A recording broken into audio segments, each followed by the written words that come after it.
Hey babies, hey babies, hey babies. Hi everyone. Hi everyone. Happy Monday, everybody. Y'all over Friday night yet? I'm over it. I'm trying to move on. You over it yet? Over it. I was over it by halftime, dude. Okay. I like I was fine. I was 30 players were not playing. The Patriots played some of their starters. Yeah, it was a little sloppy, but by halftime I was going, I'm not taking much away from this one. I'm good. Yeah, you've it's good. You're like what are you in? A decade into sports radio now? Decade in? A little over 13 years. All 13 right, years so at you're this point. Yeah. Calistover. Like it's like Yeah. 8 years ago, this would be like DEFCON 8 because they played really poorly in a preseason game, but no longer. You're letting it go, understanding in a few weeks they'll be 0-0 again.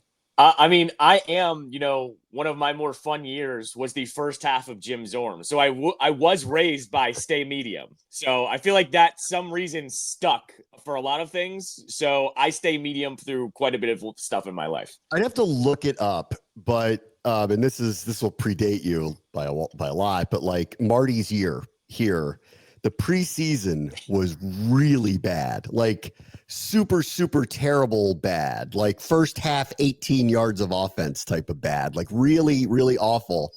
And unlike what Dan Quinn did after the game on Friday night, walked out there and just smiled and was like, everything's fine. And I think that actually made it worse. Like, because I'm all for the preseason's the preseason. Like the Lions lost to the Chargers in the Hall of Fame game 34-7. Does anyone really think that like that really matters? Like when the regular season rolls around? Right. Like I don't. I talked about it I didn't like what happened in the game a little bit. The score doesn't bother me. I didn't like that. But but like it was worse. I remember when Marty came out, it was almost like he was trying to gaslight us into believing that we didn't see how bad it really was.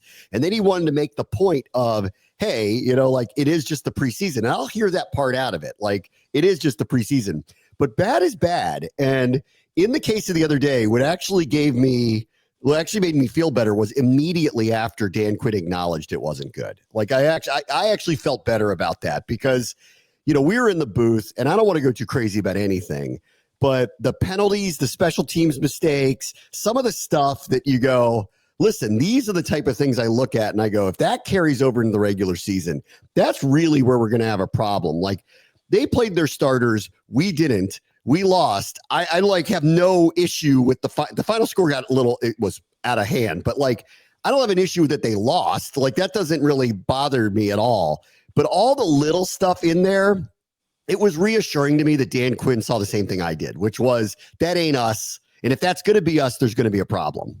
Yeah.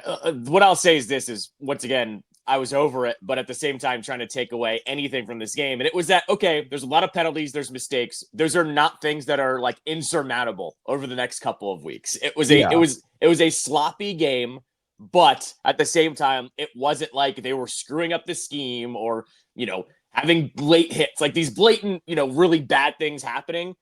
It was just a sloppy game from that standpoint. And once again, it's worth reiterating, like the first 30 players on the roster were not on the team for That's this right. game. So it was a lot of guys that shouldn't be playing a lot. Yes, I get it. There were some guys like Bill and Connerly and Amos that did play, and we'll talk about them. But at the same time, it's like, how much do I need to put in that the third and fourth stringers are having a lot of penalties? That's almost like not shocking that that's happening as Yeah. well. So to me, it wasn't like this insurmountable everyone panic type game either. Yeah. I like there's no preseason game one, unless there was a bunch of injuries, there's a no panic like situation for Right. me.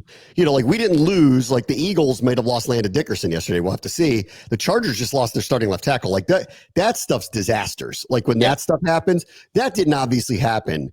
But this isn't not nothing. And I think that's why I appreciated the way Quinn handled it, because it isn't not nothing. I don't want to pretend. And if you walk out there and you go, yeah, it's just a preseason game, don't worry about it. I think you are being blind to what could be problems, and you better stamp them out now. As you know, I kind of think of myself as a little bit of a weather vane of the team. And I think as we've talked through the first couple of weeks, I'm very excited about where this team could go. I do think there are some things that I'd like to see settled. Like I'd like Terry to be back on the field as soon as possible. Like I really want that over with, one way or the other, whether he's signing a new deal or just playing on, the last year of his contract, whatever the settlement is. I really think it's just better for everybody. Just get him back out on the field. Like just to get this over with and get him out there and get everybody to stop talking about every time some receiver drops a pass or they don't complete a pass on the sideline, that it's because Terry's not there. Like, I just think we need to get past all of that. But outside of that, I would say, we've talked a lot about this, and I've been kind of saying, the energy isn't exactly where I thought it would be. It's hard to know because the practices, there's not a lot of live tackling. Much of that is you're not allowed to. Secondarily, the teams don't want to do a lot of it. And then they went up to New England. I thought the joint practice went really actually pretty well. It was mixed like it should be, but it went pretty well. But I felt like the energy just in general through the first couple of weeks, I wasn't seeing the crispness. I talked about that a lot in the offense. I wasn't seeing a lot and I was like, I'm not trying to raise a red flag here, but I kind of need to see them in a competitive environment. And this kind of wasn't that much of a surprise to me that they had a game, especially where if they're going to play all of their starters and we're not, well, then we're not going to win, or if we did, that would say a lot about where New England is. That's fine. And I don't care about the final score, but it was all those mistakes. And there was clearly the other team was the more physical team. Don't kid yourself. They were, especially in the first half. And you can chalk it up to, well, they're running Ramondre Stevenson and Travion Henderson and Drake May and all their guys, and we're not. And I'll hear that. But Quinn's answer to that was, we thought this was a good challenge. And, he's like, if you're being realistic, you're not going to expect them to win a game like that. He didn't like getting out physical by that team. And that happened. It happened on special teams. It happened in the run game. They gave up over 100 yards rushing in the first half. This was not them. And so I'm hoping this is the wake-up call that I've been kind of looking for just in practice. I've been telling you, the first couple of weeks, I'm like, I don't feel this momentum of the quote-unquote juggernaut that's going to get unleashed on everybody, but it's still very early. This preseason outcome, no one's going to remember it in a few weeks. And if it serves the purpose of being a wake-up call to everybody, then it's done everything you could have asked from it to throw on some tape and go, guys, if we play like this or do these things like this in the regular season, we're going to be a disappointment this year. No, I was going to say the difference between preseason, this first preseason game and last year's preseason game, to me, the word I use is energy. When they played the Jets last year and Jaden makes that audible, we all kind of were like, whoa, that's some different energy. And then he's sitting there cheering on the sidelines. And what did you say after that first week? I remember it, where you said, this is a really tight-knit group. That was your comment after that game. Yep. And I don't even remember what the score of that game was. I don't remember if they won against the Jets or not. I don't remember. But I remember that was the takeaway. And so with this game, it felt like the opposite, where I knew in the first half, okay, there's really nothing to take away from this because I just kind of see how they're playing. Yeah. The one thing that got me was one of the things that last year that I remember was that defense, they would swarm to the ball. That wasn't really happening, on Friday. And that was just one of the simple things that it doesn't matter what string you are, that if you are playing that physical way, that you do swarm to the ball and you have this infectious energy. I would say it's the energy. That's the only word that I can use to describe Friday being kind of just down. And was that part of the joint practice? I don't know, whatever. But I will say this, they're home for a while now. I was looking at the calendar just overall. Yeah. They literally are going to go on to that short trip to Green Bay, but for the most part are home for the next 6 weeks, I think it is, something like that. Yep. And so I know people are probably oh, it's an easy thing, but I'm actually going in the opposite direction of there's no bonding. There's no extra bonding that's about to happen. There's not another joint practice in Miami like there was last year. So I don't know. I'm kind of trying to figure out how are they going to get to that next, chemistry level / energy level. This comes back to the players have to determine what they want. One of the big things that happened last year, and again, I'm not trying to raise alarms. I mean, it's middle of August, we're still a long way away. And I do want to be fair about this. Like, I thought the joint practice, they were very energetic and it was a very good practice. And that's where the starters played. Like, that's where Tunsil went WWE on some safety against New England. There were 3 fights. The Patriots coach had to get into the middle of it. Like they're ready to go, right? But when the lights came on and the backups came out, they got run over.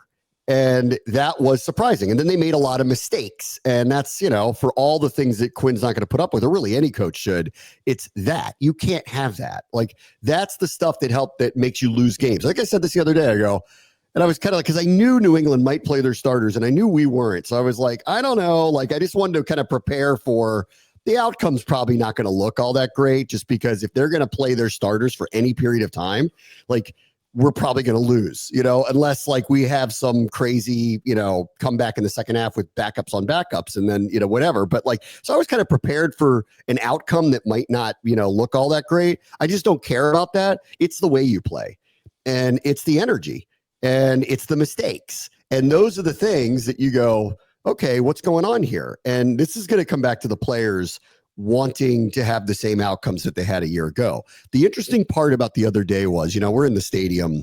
I was in there at 4:00. So the kickoff was 7:30. I was in there around 4:00. And by 4:30, Bobby Wagner was on the field. Jaden Daniels was on the field. None of them were going to play. And then all of a sudden trickled out were all the starters. Zach Ertz, Austin Eckler. They were going through it like it was a normal game day. Obviously, they were never going to dress and never going to go out there, but it looked like a normal game day. That actually gave me a lot of peace going into it, these guys are taking this very seriously. Like, their best players, their team leaders are the first people on the field. Like, that's who's doing this, knowing they're not playing in the preseason game. And then, the rest of the team came out for the normal time warm-ups. And then the Patriots, it was odd because the Patriots were playing everybody. So their guys didn't come out until later because they didn't want to do the extended early warm-up. Then we all got to watch the Tom Brady thing, which was pretty cool. And then, the game went on. So I didn't have this feeling of, this team is not bringing the right level of energy or discipline to it. So that's where I was surprised. And, it got off to the worst start possible. Like, I was talking about this last week. I go, there's one thing about this team I think is underrated. Like, their coverage units, I think, are going to be really good. They have 5 or 6 looks like stud players. So I was like, I want to see punt returns because I want to see what that looks like, even if it's missing a couple of the starters, because it is the majority of backups that are actually on that. Percy Butler, Tyler Owens, Jeremy Reeves, Nick Bellore. Like, those guys are going to dress no matter what. And the first play of the game, it's just a massive mistake in the middle of the field. And then Travion Henderson, who you can vouch for me, how many times did I bring his name up before the draft where I was like, I don't know, man. Like, I think that guy's going to be a stud wherever he goes.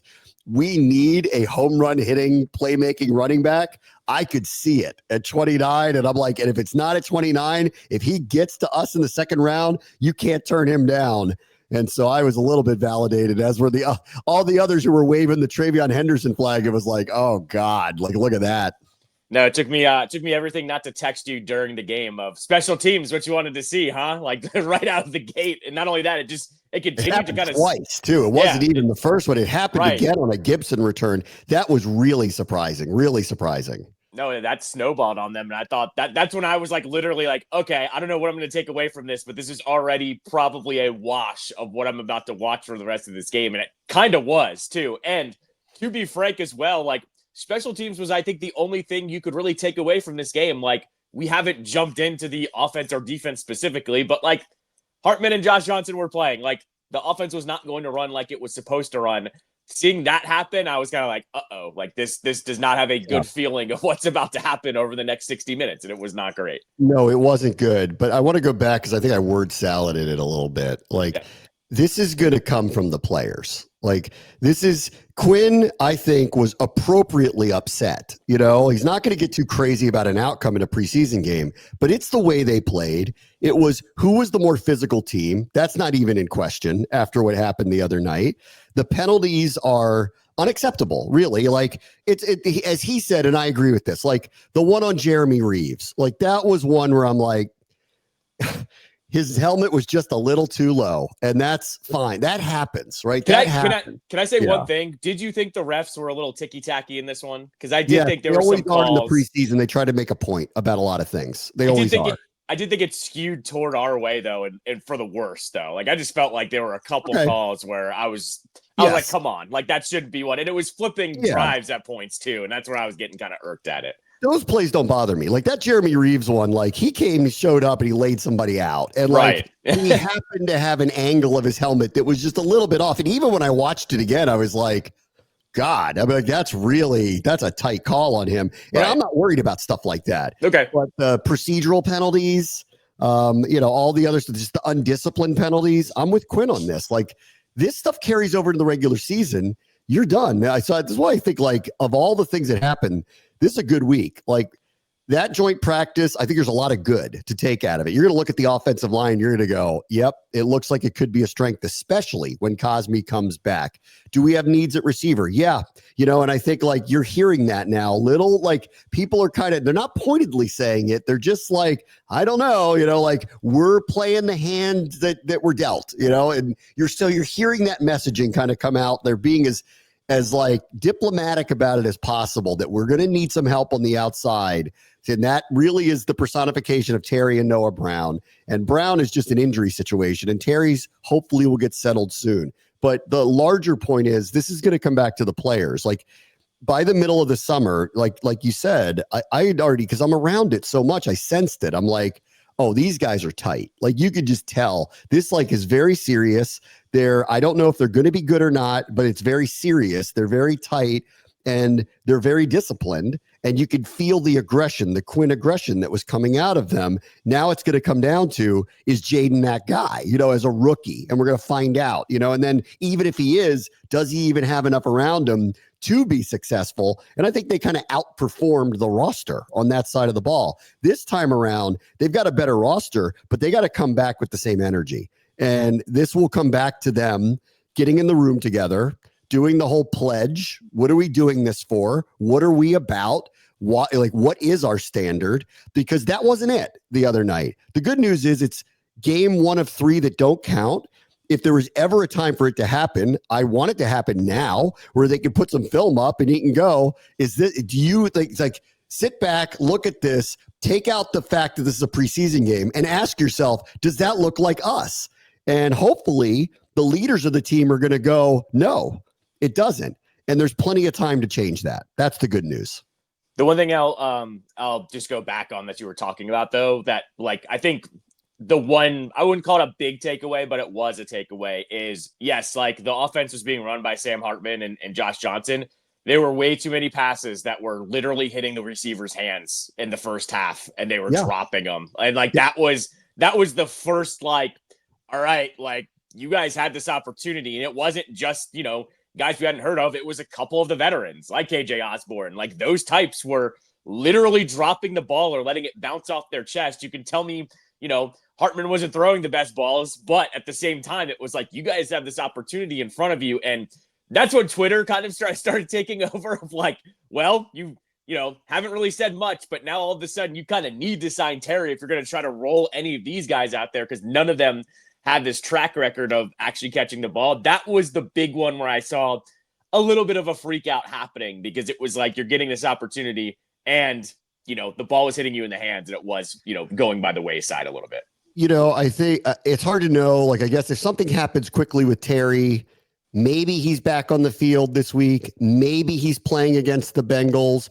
Probably not either way against the Ravens, because they're probably not going to play. I would assume they're not going to play any of the starters, because they're going to do the same thing. They're going to have a joint practice with the Ravens. And then, I assume they're going to do the same thing, where it's all going to be the backups playing against Baltimore. So Cincinnati's the only one on the field. And right now, a week out from that actually feels unlikely that he would actually practice and play. But I think just getting it settled would be good. Like, obviously would be really good. As for the quarterbacks, I thought Sam Hartman has been struggling in practice for about a week. And so when I heard he was starting, I was like, okay, like this is going to be interesting to see how this goes.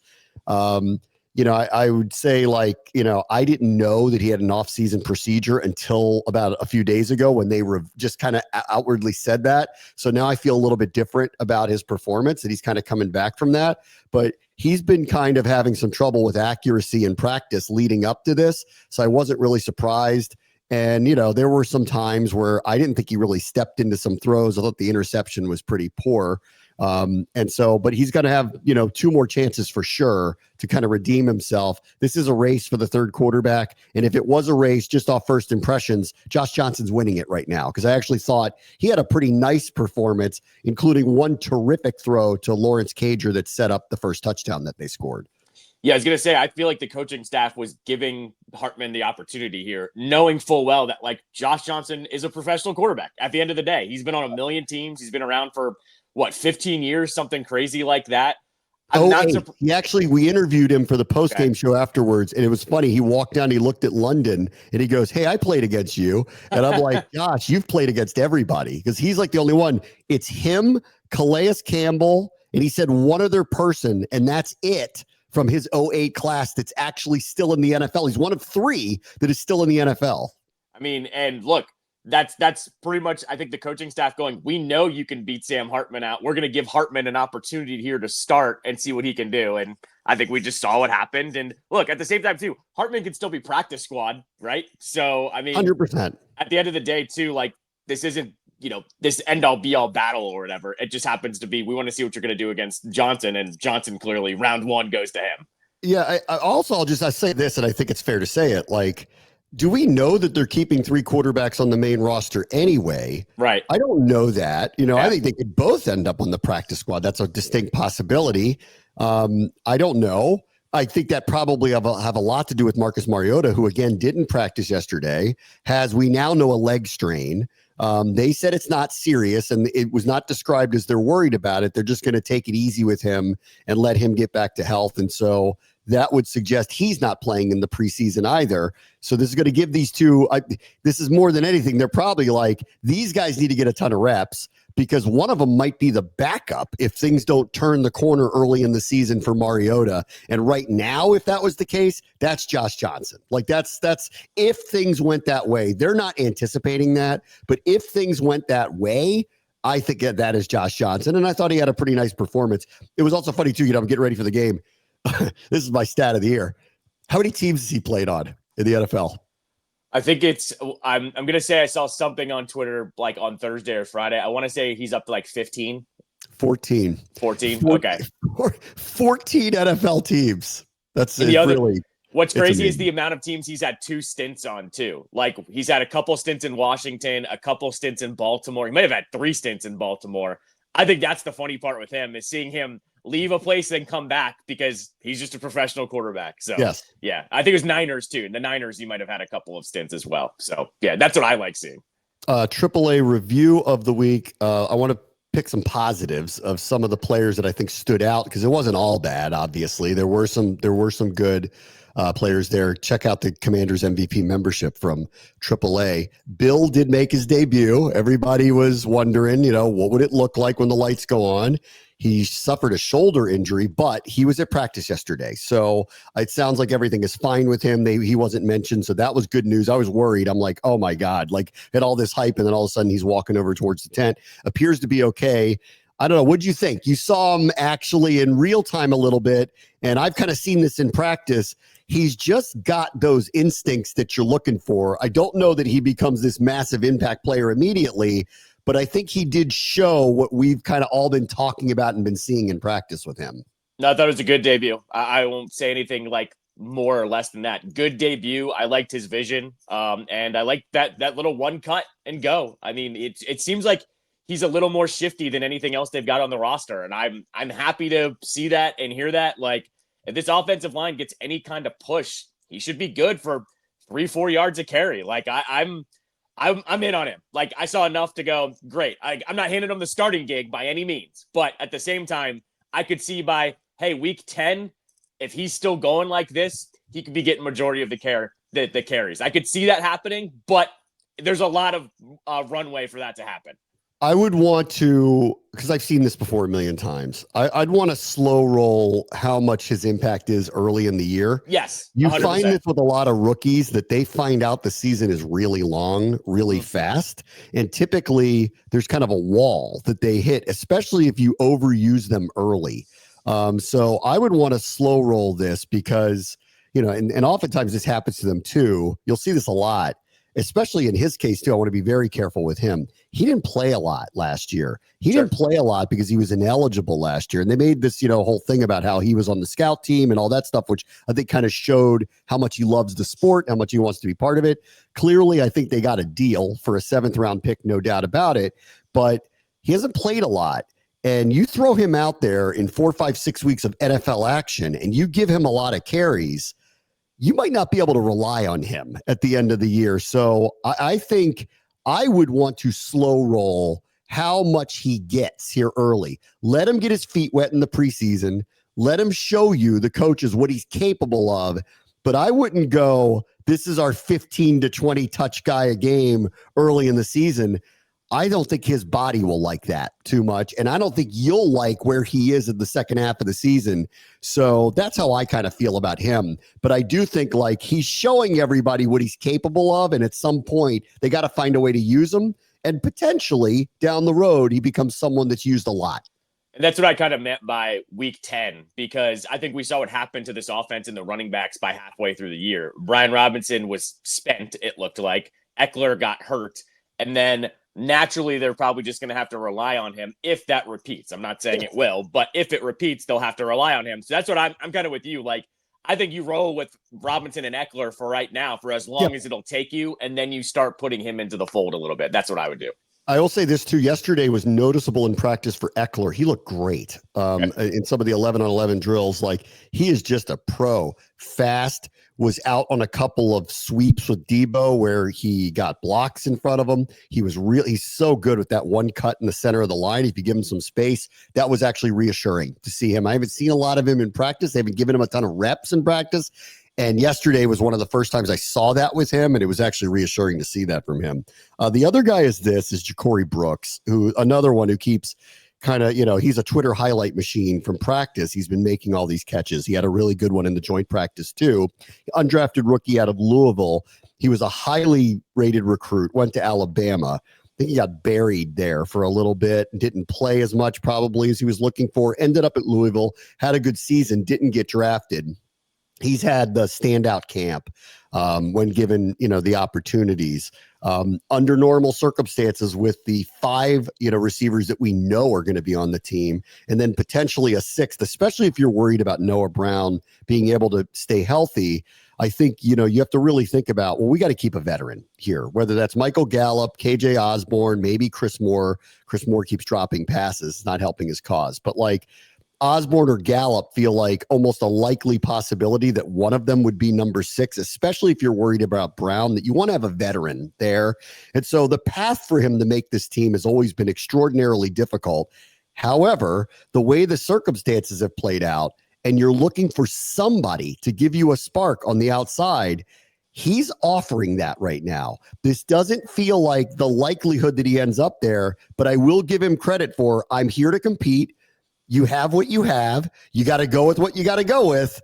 And I'm here. Like, bare minimum, he's on the practice squad. I mean, like, bare minimum, that's the case.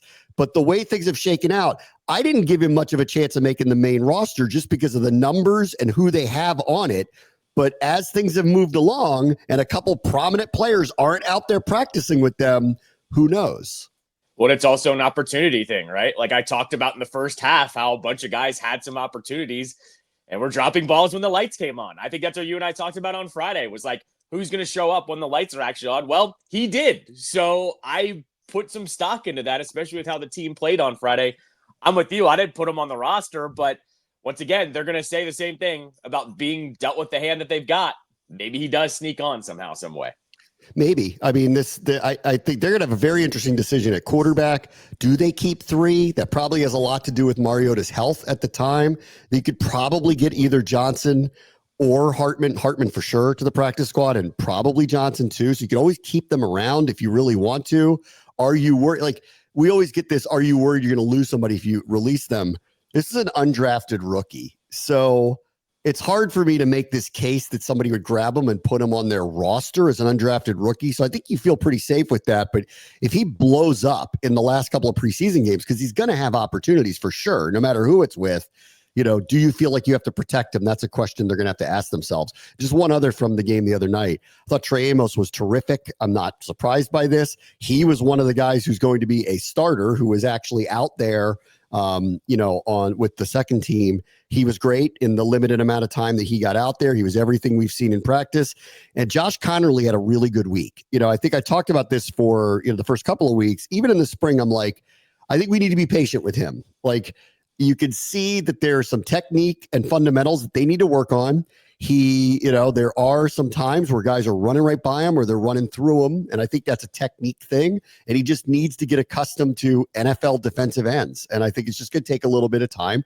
And, you know how it goes. One big mistake by a tackle in a game is a sack fumble and the game gets flipped upside down. So I just want to be really careful about pushing him along too fast. This past week, the way he performed in the practice and then again, actually in the preseason game was very reassuring. He's come a long way in a couple of weeks. And that was a really, really good sign to me because I was concerned.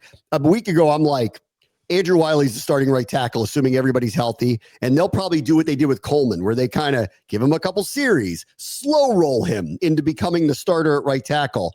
After this past week, knowing that, we don't know if Sam Cosmi, Coleman got injured again. We don't know what his situation is. Wiley's moving around, playing every single position, is going to be starting somewhere, it looks like, once the season starts. If we can get Connerly in a place where we feel comfortable with him and move Wiley to guard until Cosmi comes back, that's a really good solution. No, I thought Connerly was improving in real time on Friday. I saw a couple kind of not mistakes, but he overextended himself a few times that I saw because once again, there wasn't a lot to watch in that first half, but I was watching him specifically. He all of a sudden, it was funny. He had a kind of a little bit of a rough start, I thought, but then all of a sudden was I saw one play, I forget when it was, when he picked up right away that somebody was either stunting or blitzing, and he kind of shoved the guy off, went right to the other guy coming in. I thought Connerly had a good game. I liked that I saw improvement in real time from him. That's all you can ask from, a first round pick that, where he was picked. So I'm with you. I liked him. Let's see if he keeps on improving, because I think maybe, just maybe, he could steal that starting spot. They are very, very high on him, very high on him. And they've wanted to point out, they're he was a left tackle in college. He's being a right tackle here. Yep. And it's the NFL. Give him a minute, and then even Tunsil, every time you ask Tunsil about him, he goes on and on. He goes, that guy's going to be good. He keeps saying it. And I'm like, when he says it, I'm like, okay, I believe you. Every time he has said it multiple times. I've seen him and he goes, JC's a dog. He keeps saying that. And I'm like, okay, this is good. And that's why I'm not worried about him. He's looked like a rookie at times, and you don't want to look like a rookie against Brian Burns. That's just the reality of it in week one. That's all. The other thing here is, how I felt about the previous coaching staff, where I didn't believe a word they said pretty much because I was done with it by year 3 or 4, whatever year we were in. But I do believe this coaching staff, they still get, the benefit of the doubt from everything they say. And the most reassuring one to me, I like what Tunsil said, don't get me wrong, was when the media started asking Kingsbury about him. And Kingsbury said, he's exactly where we thought he would be right now. And that's all I needed. That's all I needed. Because even if he struggles a little bit, they knew that he was going to be in this position. Right. And it sets expectations, which is so important as a coaching staff on some of these younger players that the last regime didn't do, by the way, that they set those expectations just to say, calm down. We've got a plan. He's where he's supposed to be. And that's all I really need to hear. So for me, Friday, I'm not going to say it didn't matter, but they were already telling me what they expected. The fact that he came out and he improved in real time, I was good. I was good with it all. Yeah. All right, let me take a quick break. Brad, watch the show. ESPN 630, the Sports Capital.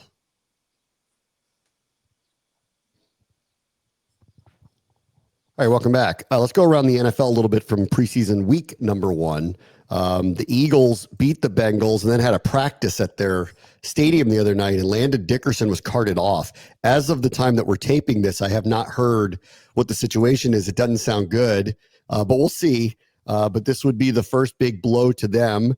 Their secret sauce to me is their offensive line. I feel like this is the power that gives them the tush pushes. this is the power that I think allows them to run the ball as effectively as they do. If there was any cracks in that offensive line, what would happen to Jalen Hurts? All the haters of Hurts are going, if he didn't have this, what would it look like if he was under pressure more often? Which is, it's a luxury that he has. I think he gets kind of like Brock Purdy. I think he gets a little too much heat. He wins a little too much to get the heat that he gets. Still, I get what people are saying.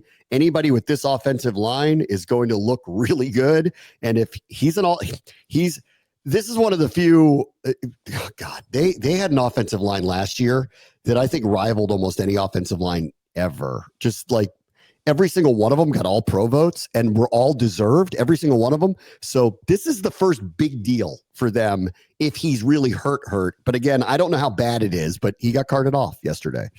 No, I mean, the Eagles have my favorite stat ever. It was heading into last season. I don't know what it was at the end of last year, but my favorite stat with them is their offensive line is already 3 yards down the field before their running backs get touched. Yeah. I mean, that's, and when you add Saquon into that, category, it's an instant. That's a every drive you're getting a first down just by running the ball, essentially. As you said too, though, they have all of them got all pro votes. I don't know if this is much of a blow as we think, but it's also early on, so they can kind of try to figure it out. Remember, they played some backups last year and it did work. So I'm not ready to panic on them, but he is one of their best linemen. So let's see what happens. They have a backup by the name of Tyler Steen that's very good, that probably wouldn't play very much. And now he can. And I don't want to put anything past them. Jason Kelsey's a first ballot Hall of Famer and maybe the best center ever.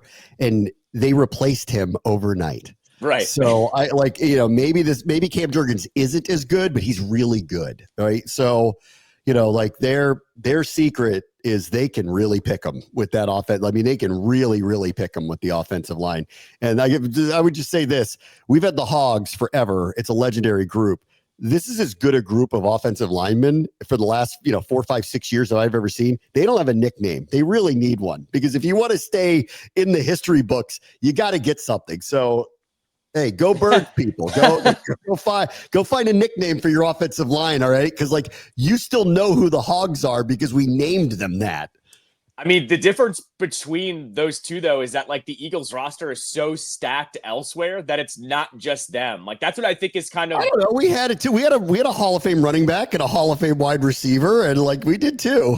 But it was clearly, bar none, the best unit that kind of carried the team at the time. Whereas with them, I think that's kind of the argument with not only Eagles fans, but with everyone that hates them or loves them, is that who do you give the credit to? I think that's why Hurts, I put in air quotes, Hurts gets hate only because he's not the focal point. That's it. But he still has one of the best wide receiver duos, the best offensive line, the best running back, the best defensive line. That's where they actually running into the nickname problem happens, because not one of those units is the most important one, I guess, because it is a literal team win. So anyways. Jackson Dart's debut for the Giants went pretty well. He did not start. Russ did against Buffalo, but he came in and he looked pretty good. And I'll be interested to see what their plan is. Just kind of knowing that they're, sitting on as hot a seat as you could possibly be on. There was probably a lot of people that weren't sure if Shane and Dayball were going to make it after last year and the decisions that were made and how the season went. And here they are. And I thought you use a first round pick, you take a quarterback, you slow roll them, because no matter how it goes, you kind of got to see it through. But, I'm sure the Giants fans are looking at what happened over the weekend and went, Russ is fine, but he's not moving the ball down the field. This guy gives us a chance to move the ball down the field. I don't know how we're not starting him sooner rather than later, even though I don't think it's going to happen, but it was a good debut for him. Yeah, no, I've said the formula for this is going to be, if Russ can't win them games, can't do a little bit more 4 weeks into the season, the formula is going to be on the wall that Dart ends up starting, by week 5 is pretty much how I've kind of played this out. But you and I like what they've done on defense. So it's basically going to go on Russ does he screw up enough that he lets Dart walk through that door? We'll see. But I think the good part here, though, is he has a good debut. He's still not the starter. Once again, that tempers expectations of we don't need to start him right away. And hopefully when we give him some time on the bench, he starts. So let's see. We had the Micah situation in Dallas, and then the other day, CeeDee Lamb gets trucked by a referee during a preseason game as he's kind of cheering a play, and the ref's got his head looking the other way, and because CeeDee's on the wrong part of the sideline, just gets hit from behind. Fortunately, he didn't get hurt. They are like, if the Giants defense is going to be what I think it's going to be, and if they can get any offense or maybe turn to dart where you'll have some games where there's a bunch of turnovers, but you'll have some games where they score a bunch of points because he just chucks it down the field and they maybe have a better record. This streaking towards Dallas, having a really, really bad fourth place team, like just all the karma is like leading to it. It's like totally leading to it. It's one of those things you can see the cracks in the armor already that it could go sideways. We'll see. I still think with Dak when he's healthy, they're a 10-win team, but it's about as squirrely as it's ever gotten with Jerry in the modern era at this point. It is. The vibes are weird, man. Bad the vibes juju. are weird. Yeah. It's really bad juju. Last one real quick. Shadeur shut some people up. So they gave him a start. Like Dylan Gabriel's hurt. First preseason game. They're not going to run Flacco. They know what they have with Flacco. Flacco's going to make the team. He's either going to be the starter or the backup. I don't know what, but he's going to be either the starter or the backup. That's going to be up to Shadeur and Dylan Gabriel of who's going to be whether they're going to be the starter or the backup. That's what it's going to be. Like, of all the crap that he took, and I think some of it was brought on to him by the family and probably the way that they handled the draft process more than anything. I was happy for him because he is a 5th round pick. He's getting a tremendous amount of attention for being a 5th round pick. He is still a rookie. And I was actually kind of happy for him that he got to shut everybody up for a night. Does playing against the backups in a preseason game, mean that you're going to end up being a star? I don't know. And I think it's going a little far. And I still feel like I just go back to what I saw in college, and I didn't see a 1st round pick there. That was just me. I didn't see a 5th round pick either, but I did not see a 1st round pick. And I thought there's, if his name was not Sanders, that this wouldn't have happened. Like, we would not have had this discussion about him if his name wasn't what it was. But also in the end, when you get that level of criticism, I'm happy when you get to shut some people up, and he got to do that the other night. No, 100%. I have to separate this because I'm not hating on Shadeur, but the hype train with him already is becoming a little unbearable for me. Like, the NFL Twitter and Instagram counts tweeting every play and treating him like he's the 1st overall pick. Like, I've seen them talk about Shadeur more than Cam Ward, like bar none on the official accounts and stuff. And I get it. He brings a lot of attention. And once again, I don't want to say I'm hating on Shadeur, but the attention and like the fandom that's coming with him is becoming a little much for me.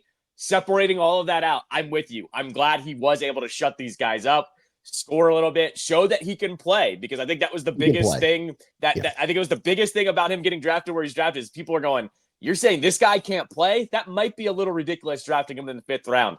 Let's see where it goes. But I will say, just red flag of the coverage of him. Like, guys, let's calm down. I do not need Tebow mania all over again in 2025. Well, you're going to get it. There's no way around it. I know. Yeah, you're going to get it. There's no way around that. All right, let me take a quick break. Bram watch the show. He's been 6:30, the Sports Capital. All right, welcome back. 2 quick things. It is quiet at the park yesterday about Terry. I've heard nothing. I know, like, they had a preseason game. I think I said this from the get-go when it actually turned into a hold out, and then it turned into a hold in and all that stuff. I go, because obviously I'm so like frustrated by the whole thing because I never thought it would get to this point. Now we're through a preseason game. And I think at the beginning I was kind of like, I'll get worried if this goes more than a couple of weeks. And here we are. And yesterday it was very quiet about it. Like, there was just, they played their game. You're just not hearing a lot. There's not a lot of talk about it. Both sides, from what I can tell, are still pretty firm in their positions of where this is going to be. I don't know how it's going to shake out. He's got a few weeks to go before he has to. In the end, like, it's very possible that he just has to suck it up and play out the last year of his contract. He's under contract, and I can't imagine that he would come to any conclusion that it's the right thing to do to withhold his services once the season rolls around and forfeit, upwards of $20 million. And then the contract would toll and he would just be a year older. So that doesn't make any sense to me. Like, no matter what position he's in, he can't do that. So, or if he does, he's making a massive, massive career decision mistake. So I really just don't think he will do anything like that. But it's quiet, and I wish it wasn't. I'd like to hear things heat up and let's get this settled. I'd like to see that happen. Yeah, I mean, before the preseason game on Friday, we heard the report, or there was a report that like the most the team has offered them is 24 mil, that the most, or that the number that they want is 33 mil, but that's not like, they've said it before. It's not all of that with DK. I think everyone's trying to just say, guys, what's the middle ground here? Like, we know that Terry and his agent are not going to take the lowest number. We know that the team is not going to take their highest number. Guys, figure out what the middle ground here is. And just get it done. I think that's where everyone's landing now. I will say this too, because I saw this on ESPN that I think it was Jeremy Fowler that said teams around the league are monitoring what's going on with Tyreek Hill. A number of prominent stars, specifically on defense, left the Dolphins. Jalen Ramsey among them, Javon Holland gone, whether this was mutual decisions or not, whatever. So there was a fleeing of some stars that were making big money that are gone. Tyreek Hill, after last season, said some things he said he regretted, where he was like, he kind of insinuated, like, I don't want to be here, part of a team that's not winning. There was some kind of off and on stuff with him and Tua, as they headed into this game this past weekend. It was a big deal that he went. So that's never good when you hear stuff like that. He is older now, but clearly when he's on, and he's uncoverable. So there are contenders that are going to look at him and look like we're in a reality situation where we need to have a prominent wide receiver join this team. And while I would not earmark us, because I really don't think after the deals we've done, we want to give up any more assets, draft picks and stuff like that. This is going to be an option you have to consider if things aren't going to get clarified. So I don't think it'd be my guess says it's not us that we would be involved in this, but the longer it goes on with Terry, the longer they get whatever the concern is with Noah Brown, they're going to have to do something. And so I don't know. I'm just keeping an eye on it. That's all. No, I'm with you. Do I want to give up any more assets that they've given up already with the Tunsil trade, Debo trade, all that stuff? No, but at the same time, your window's open. You have to do some crazy things when your window's open like this. I feel like I'm with you. It's worth monitoring, because at the same time, this Terry thing, if you can't get it figured out and for some reason he decides he's not going to show up, I've said it before, they do not win a Super Bowl without Terry McLaurin. But if you can replace him, well, that window is right back open. So you have to do some crazy stuff sometimes to keep that window open. I'm with you, monitoring it. I don't foresee anything happening, but you got to at least pay attention. I feel like I don't want him to go back to Kansas City, but I kind of want him to go to Buffalo or Baltimore, just for some reason, like just put him over the top. Him in a situation where that he's going to be playing them in the playoffs. Like I kind of want to see that a little bit. I wouldn't mind that. Yeah. I think that'd be fun. I think him in either of those spots you just mentioned would be really fun. Just to like put them over the top a little bit. Don't get me wrong. Like, if he was available here, I'm interested, but like, we're running out of assets here, and Terry's supposedly our guy. So, let's try to, I'm more inclined to let's figure that out. Can I scare you? Can I scare you on one?